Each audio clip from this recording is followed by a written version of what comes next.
Hey, what's up there, everybody? I am here today with a review of X-Men from 2000. This is going to be the first of a series of reviews, a planned series of reviews for the X-Men movies. As you can probably tell, I'm a big X-Men fan, hence the Wolverine shirt, and I just think they're a very good, it's an interesting world, interesting mythology, interesting lore to dive into. I think the dynamics are very interesting. I think it's a very good political allegory. There's a reason this story has resonated throughout the years. It still holds the record. The X-Men comic books, an issue published in the early 90s, holds the record to this very day of being the highest or most sold comic book in history. So this definitely attracts, the world definitely attracts attention. I know the movies overall have been very hit and miss, which we are going to get to as we progress through the reviews. And I will make it clear, I want to focus mostly on the team movies. We won't really worry about the Wolverine stories right now, and I definitely don't. Maybe I'll get to them eventually. It's going to take a few beers to get through, or alcoholic drinks to get through Wolverine, X-Men Origins Wolverine, don't get me wrong. And I'm not saying all the movie teams or the team-up movies are perfect. Again, some of them are very imperfect, and I want to get through them, but I still think they represent at the very least, an interesting world to be a part of and experience. And I think some of the movies are really great, and some of them are maybe not so great, and we're gonna I hope to do that in this series of reviews. But today I want to focus on the one that started it all, which was X-Men, simply X-Men, directed by Bryan Singer, written by David Hayter, and it was released in July of 2000, which is hard to believe. It's actually almost been 20, actually this is the 20-year anniversary. 20 years ago, this movie was released to the movie-going public. And just for those that may not remember, and I will admit, I was young enough to where I was not conscious of X-Men coming out as a movie. I was far too young to even care about that stuff at that time. I was in theaters for X2. I didn't make it to the theater to see X-Men. I didn't know what X-Men was. It just wasn't on the radar at that time for me. But you have to remember, if you look at the history, how much of a risk this was for 20th Century Fox and for movies in general. They really hadn't dabbled in comic lore. The only comic book adaptions, the only ones to go off of, were the ones at Warner Brothers with Tim Burton's Batman stories, which then led to Batman. What was the third one? Batman Forever with Val Kilmer, and I forget who directed that one. And then Joel Schumacher's, I believe, who directed Batman and Robin. So that's all they had to go off of. And then, of course, Fox started it with Blade, and then they rolled the dice and did an X-Men story. This was produced by Lauren Shuler Donner, wife of Richard Donner, the director of the Superman films from the 70s and 80s. And it was a gamble. I mean, this movie only had a $75 million budget, which is a good budget, but not an action movie budget, even for 2000's time. I mean, even today, I think the Avengers movies got a budget of $250 million, and that's Disney money, and they pretty much are, balls to the wall, do whatever you got to do to get it done, kind of thing. But they still have limits, and that seems to be the reasonable big budget movie. So again, $75 million budget, not very much even in 2000. And again, just amazes me to think back at that time. There was no MCU, there was no grand plan, and even no Spider-Man, no Sam Raimi Spider-Man until 2002. So the world hadn't even seen Spider-Man on the big screen in the form that in the modern era. It was totally just Blade, which I don't think many people counted as a comic book character, even though he is. And then you have X-Men. So, and then of course Batman, but Batman had kind of rode out the waves, and Warner Brothers, I mean, they probably were kind of thinking about doing a reboot, and they definitely didn't have Chris Nolan in mind, because 2000 was when Chris Nolan made Memento. So again, I'm just giving you a little of that backstory, and sure most of you probably experienced it. And like me, or some of you may have been like me and been alive at the time or young enough to know that it was out there, or discovered it soon after. But again, I think I was only 7 years old when the movie came out. So I was doing more. I didn't really know much about movie news, and I definitely didn't know who the X-Men were or that a movie was coming out. But I did, thankfully, my older brother, introduced it to me, and we did watch it. And again, I was very excited and was able to go to the theater for X2. So anyway, let's dive into this thing. This is 20 years old now, so I think spoilers are off the table. I'll give you a quick rundown. Most of you probably know the movie. I mean, it's mostly about the X-Men teaming up. We focus on the characters of Rogue, which is played by Anna Paquin, and Hugh Jackman, who plays Wolverine, or Logan, in a role that he would go on to play for 17 years. This was his American film debut. Hugh Jackman was from the stage and in Australia, and I think he had done one or two small Australian films. But so he was unknown, and he was cast 3 weeks into production. Which is crazy when you consider it, when you really can't imagine anybody else in the roles. And that's one thing I will say. I will start with some of the big positives. Well, before that, let me backtrack and do the summary. So the summary, or for those that don't know, we see the forming of the X-Men, or we see the X-Men. We're introduced to them through the eyes of Wolverine and Rogue and Professor Xavier's School for the Gifted. And we also know of Magneto and the clashing views of both Professor X and Magneto. Magneto played by Ian McKellen, Xavier played by Patrick Stewart, both Shakespearean actors from the London stage.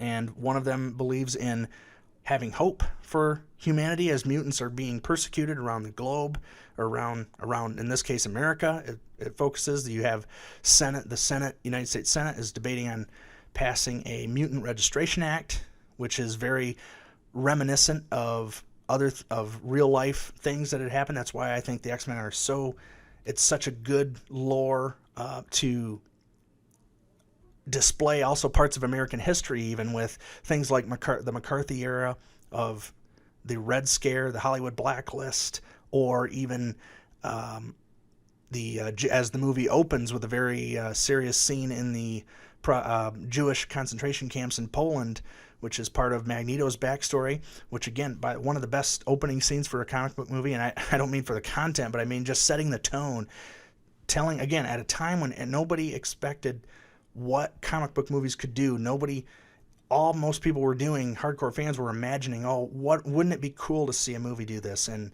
most of the time you think they kind of see the last comic book movie, Batman and Robin. I mean, that was campy and goofy, and just plain out goofy.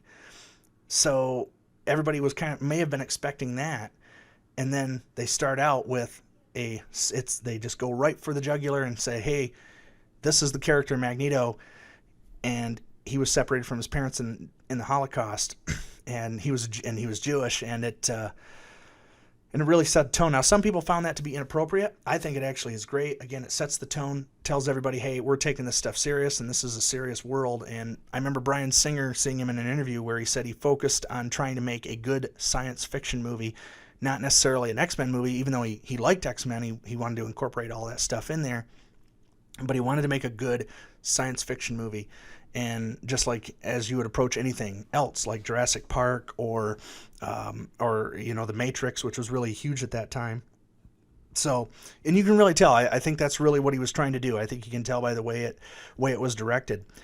So you see that allegory though coming through, the persecution and people being, mutants being judged for having powers. People are scared of them, and the first so the X-Men, basically their biggest enemy is going against Magneto, the clashing views. Professor X tries to stop Magneto. Magneto he believes that mutants are the future. He doesn't think peace can be achieved because he's seen what regular humans do, both through the Holocaust and with now in the present day treatment of mutants. But Xavier still has hope. So it's X-Men versus Magneto. There you go. I think all of you know the story anyway. I'll start with the first positives when I just revisited the film recently, and that is casting. Wow, great casting here. And I can't imagine, for one, Hugh Jackman, again, cast 3 weeks into the role. He did a screen test, and that was really good. But he went on to play Wolverine, now that we know, for 17 years. And we can't imagine anybody else. I mean, can you imagine anybody else in the role of Wolverine? I can't. And I know I can say the same for Magneto and Patrick Stewart, and for Ian McKellen and Patrick Stewart. Again, two acting legends. So many people think of those two as a team, or and I think they've worked together a lot on the stage. But a lot of them always will think of those two as Professor Xavier and Magneto. And it's just because there's such a great acting presence. Now, when we get to the later films or the more recent films, their younger counterparts are very good too. Very good choices there with McAvoy and Fassbender, but those are different takes on the characters. Those are the younger versions for these versions that we knew in the 2000s. Again, great casting, and I think they're going to be known more for the parts than even the other two with McAvoy and Fassbender. But I really think, I mean, Patrick Stewart for sure. I mean, he just seems like he was born. He just has the look of Professor Xavier. He was born to play it, and McKellen is just he's just a great a great traditional actor, and he brings a presence like no other. I mean, you can see him really. I've noticed over the last few years just seeing how big of an impact he had. He got to be part of X-Men. He got to be part of, obviously, Lord of the Rings, and he plays Gandalf, and there's a totally different separation between his roles as Gandalf and those of Magneto and the other roles that he does. So I really, it's just, I can't get over the great casting here. Anna Paquin is great as Rogue, and even the supporting cast. Famke Janssen plays Jean Grey really well. You have James Marsden, who doesn't really get a lot to do, and a lot of people point out, we never get to see his eyes, but I think he still gives a pretty good performance, even though, again, we're not spending a lot of time with Cyclops. But Bryan Singer mentions this, and I think is one of the special features that I saw in the DVD, or watching the Blu-ray, which he has an ability to act with his face, and I would tend to agree with that. The the only downside to the movie, I think, is you just see a lot of the imperfections of comic book filmmaking. For one, the scene where the X-Jet flies to Manhattan and then it drops into the water, you can really tell that is a model plane, a model jet, and it really sticks out. Should have been done. Singer, I even heard, admitted that was a problem. And this was recorded in he gave his thoughts about it in 2001 or 2001, I think, and he said that was a mistake. It wouldn't have been made again. Another problem: the costumes. Now, granted, I don't expect them to be exactly like those of the animated series, which is really good, by the way, the X-Men 90s animated series, or even those of the comics. I know we can't see Hugh Jackman walking around wearing a face mask, and his headgear. It would look kind of weird. I think you'd need to see his full face. But this black leather stuff, and they even say like a lot of the suits were too tight, and they're just, I don't know. It doesn't work for me, especially looking. And then you see the Sabretooth's costume, and with the fur on it, they never really, those just seem wrong. His seems a little almost too campy, and the other ones aren't really campy enough, I should say. It's I think that's part of the attention to detail that the newer films get more right.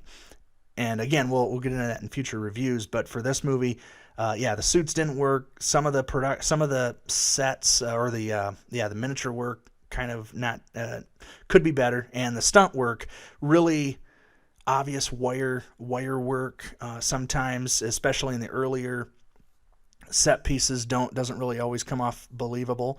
But I think by the time they get to the final act, things have finally clicked as far as the action goes, and they're starting to get things going. They have a lot to set up in the first act, a lot of exposition, so that can wear on people, and I think they try to do a good enough job. There's a lot of stuff to balance here, and I think that's one thing that goes against the X-Men overall as trying to be part of a film universe, is that it requires so much. You're juggling a lot, and I think the average viewer may lose track of it sometimes, because you got to know who has what ability and what exactly they can do, and you got to try to give them characterization to make us as moviegoers care about them. You can't just expect us to know who they are. So, and I think it has a lot to juggle, and Bryan Singer even said that this was really a trailer like an hour or 2 hour long trailer for X2, which will be my next review. And I think overall they did a fine job. Again, some imperfections, but good performances from Hugh Jackman. If you didn't have that, or Anna Paquin, or Ian McKellen and Patrick Stewart, you wouldn't have this movie. And I just think you know exactly where Magneto's coming from in this. As far as his sidekick, we see Mystique, played by Rebecca Ramjan Stamos, and she really owns the role. I really prefer her to Jennifer Lawrence, who we get in the newer movies, because for one, at least she never complains and doesn't want to do makeup. She had to sit through makeup for 6 hours to do this, and she doesn't really have a lot, but she makes an impression, and I think she does great. And Tyler Mann, who played Sabretooth, he doesn't really get much to do, and I think there's a reason why we probably didn't see Sabretooth again. He's just kind of made into a Magneto henchman. There's no depth there.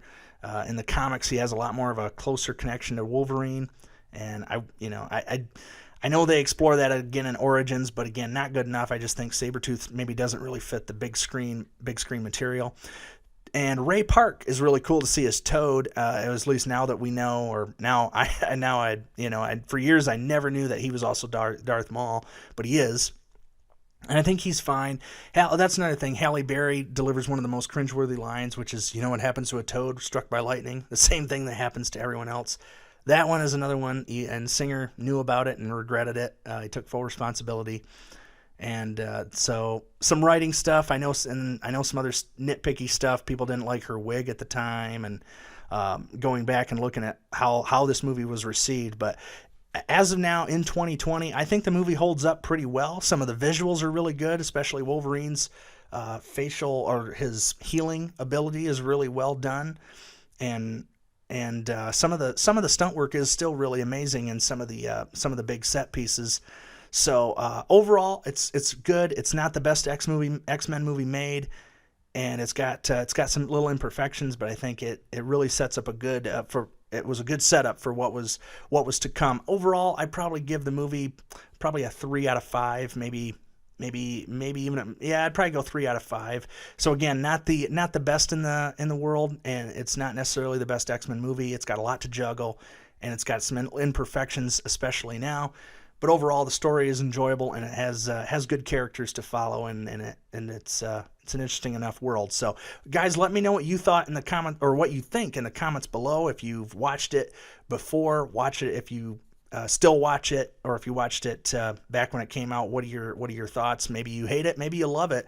Let me know in the comments. Let's have a discussion, and stick around. I'll have more reviews for the X-Men movies going forward. I can't wait to continue to dive into this stuff and see how it goes, especially as we are some of them now, with this one approaching 20 years old, or is 20 years old this year. So that's pretty crazy. So I'll see you back. Be sure to subscribe and hit the like button down below. That really helps, and I'll see you in the next video. Take care.